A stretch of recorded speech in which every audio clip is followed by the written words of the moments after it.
Oke, Shalom. Di sini saya akan mempresentasikan tentang requirements validation, yang dimana di sini ada persyaratan validation, pernyataan, analisis, dan implementasi dan kesimpulan. Yang pertama ada requirement complete, yang dimana pernyataannya kebutuhan sistem harus mencakup seluruh fungsi utama yang dibutuhkan oleh pengguna dan stakeholder, termasuk alur, input, proses, serta output yang diharapkan. Analisis yang saya dapat yaitu dokumen telah mencantumkan kebutuhan fungsional secara lengkap, meliputi pengelolaan jenis pakan, jadwal harian, nutrisi, item pakan, dan notifikasi. Semua kebutuhan tersebut dijelaskan dalam use case diagram, use case skenario pada bab 3, serta dibuktikan dengan hasil blank box testing pada bab 4. Implementasinya itu implementasi merealisasikan seluruh kebutuhan yang telah didesain seperti filter utama pakan, jadwal harian, serta pengaturan notifikasi. Kesimpulan yang saya dapat, kebutuhan komplit karena semua fungsi utama tercakup dan teruji. Yang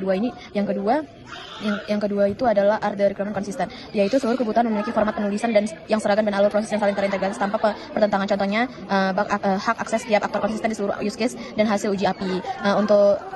Untuk analisisnya, desain menunjukkan konsisten hubungan antar aktor dan proses dalam diagram tanpa adanya konflik antara akses maupun alur kerja. Yang ketiga, di sini implementasi yang saya dapat, implementasi mengikuti desain dengan konsisten, tidak ada fungsi yang bertentangan atau menghasilkan hasil berbeda dari rancangan awal. Kesimpulannya itu kebutuhan sistem konsisten karena tidak ditemukan kontradiksi antar proses dan hasil pengujian sesuai dengan perancangan awal.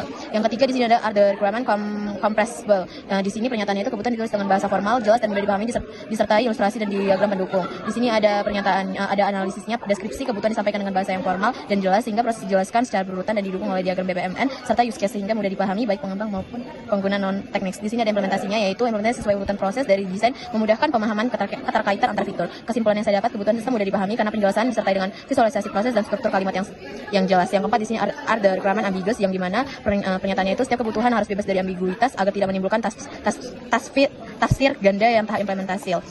Sebagai pernyataannya, sebagian besar kebutuhan ditulis secara spesifikasi dengan langkah-langkah yang jelas, namun masih terdapat beberapa kalimat umum seperti data simpan ke sistem tanpa menjelaskan format data atau aturan validasi secara eksplisit. Implementasinya itu mengikuti instruksi detail dari desain, namun masih ada bagian yang seperti penyimpanan data yang belum dijelaskan formatnya sesuai spesifikasi. Kesimpulannya, kebutuhan minim ambiguitas, namun masih ada sedikit bagian yang perlu dijelaskan. Yang kelima, di sini ada is the requirement dokumen struktur, yang dimana pernyataannya itu dokumen kebutuhan disusun secara sistematis sesuai pedoman rekayasa perangkat lunak. Untuk analisisnya, desain tersusun logis, mudah dari arsitektur sistem, diagram, dan use case sesuai urutan proses. Untuk implementasinya mengikuti urutan struktur dari dokumen analisis dan desain. Untuk kesimpulannya, dokumen terstruktur dengan baik sesuai pedoman akademik dan teknik perangkat lunak. Yang keenam itu ada other requirement trackable, yang dimana pernyataannya itu kebutuhan harus dapat ditelusuri dari tahap analisis hingga implementasi dan pengujian. Untuk analisisnya, setiap kebutuhan dalam desain memiliki hubungan langsung dengan use case dan diagram. Yang keempat itu ada implementasi yang menampilkan keterkaitan langsung antar fitur yang ditelusuri dari analisis hingga kode program.